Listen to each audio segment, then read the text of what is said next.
book has wonderful illustrations. This is actually the book I bought for someone as a gift. Someone's birthday is coming soon, and I just wanted to treat them to a book that might be of much interest. I think this one is number 377. So this first printing is limited to approximately 700 hand-numbered copies in 3 hardcover editions, standard, deluxe, and artisanal. This was published in 2018 by the same company. Aurore, the recalling or the retelling of the many pasts made present and whole again. So yeah, I was saying it's the first sliver of light, one of the meanings of the word. But yeah, this is, just let me show you.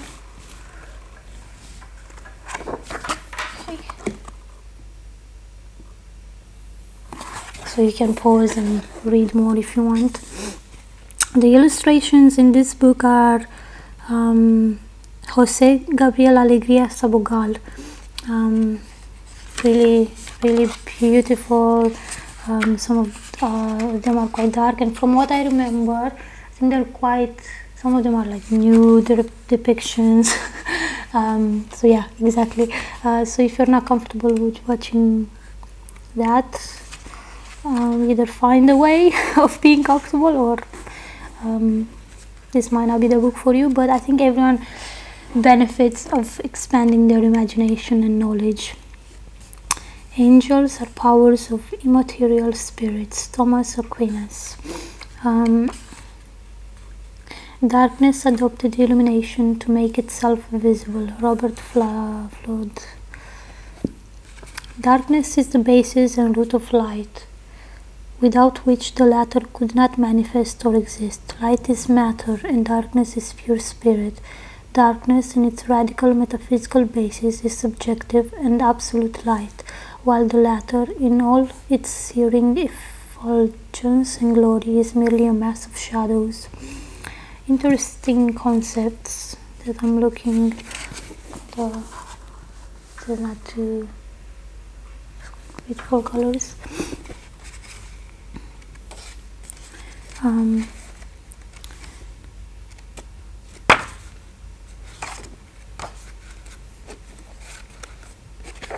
Let me show you some of the illustrations.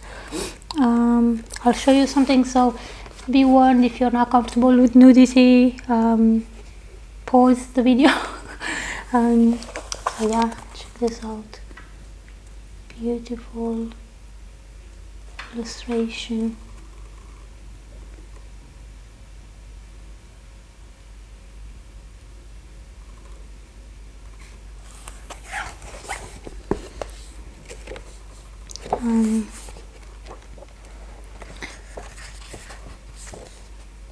Look at this.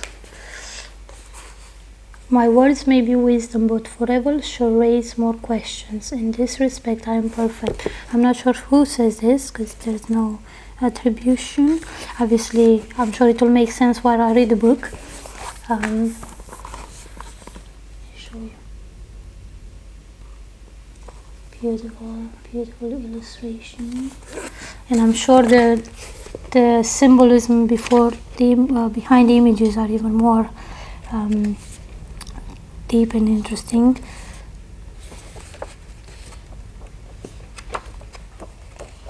So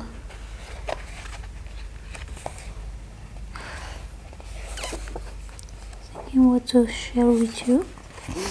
An extract. I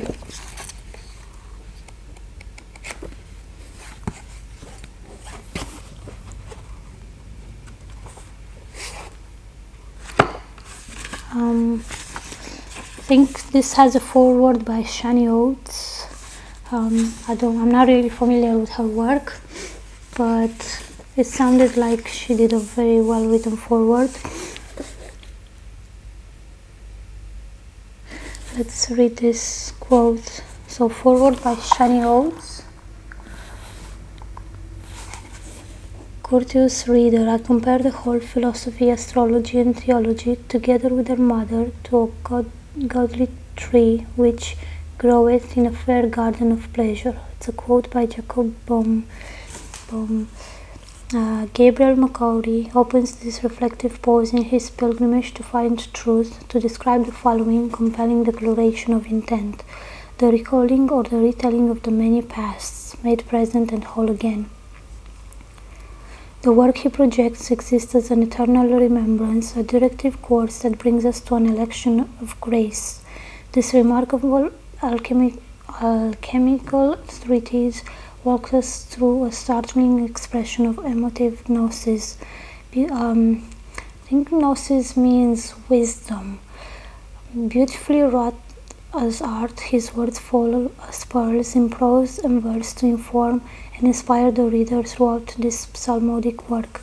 Written as glorious tribute to his muse, mistress of the Ebon Sea, twin sister of Eos in sleep, the author describes it as a work of agape in the purest sense of the word. The work is pure, poignant, and scaldingly honest. Gabriel's unique vision echoes the lamentation of the cloud of unknowing, probing as it does into the human aspirations to know. It seeks the greatest mystery, the real yet unknown visage of the divine. An image which can only be seen through the mist, and an echo from the voice of Lucifer, that meek darkness beat thy mirror. What is this darkness? Evelyn Underhill asks of the anonymous author of the cloud. Ponderous, she understands that it is the night of the intellect, adding her further impression of how it becomes that into which we are plunged when we attain to a state of consciousness which is above thought, allowing us to then enter on a plane of spiritual experience with which the intellect cannot deal. This is the divine darkness, the cloud of unknowing or of ignorance, dark with excess of light. How tranquil, how exquisitely bereft of logic is this divine darkness, a state of pure love, so beautifully expressed by the poet as a mysterious radiance which seemeth to be between thee and the light thou aspirest to. Aurora seeks beyond and above the all too human condition in order to understand it, and advance it vis-a-vis a sensual, Sophianic psychology witnessing cogitation.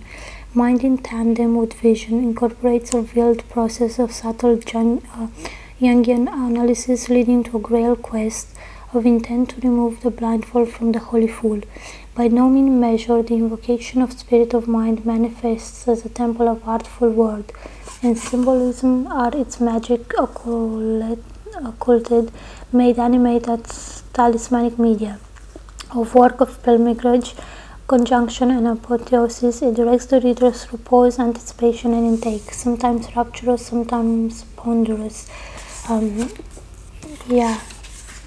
Very things well above my head.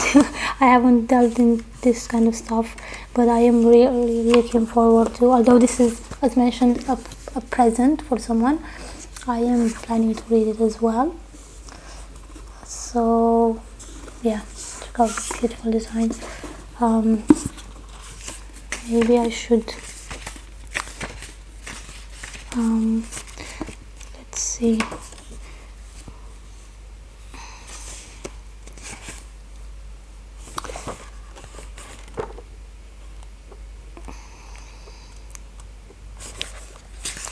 Forget about time for a second and you might just live forever. Isn't that true? I think many of us are worried about when we're gonna die, what's gonna happen, and forget to exist in the now.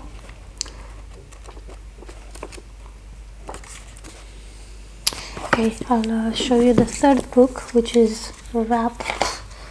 Let me just carefully unwrap this.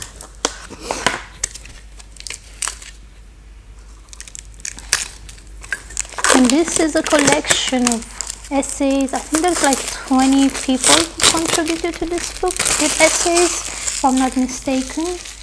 Let me show you.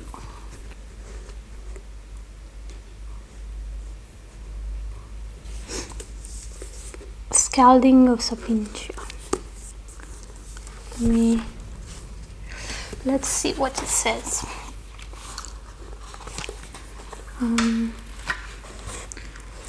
Sorry, I'm trying to like fit it in the okay, I'll read it for you. A human being is tested, and often he can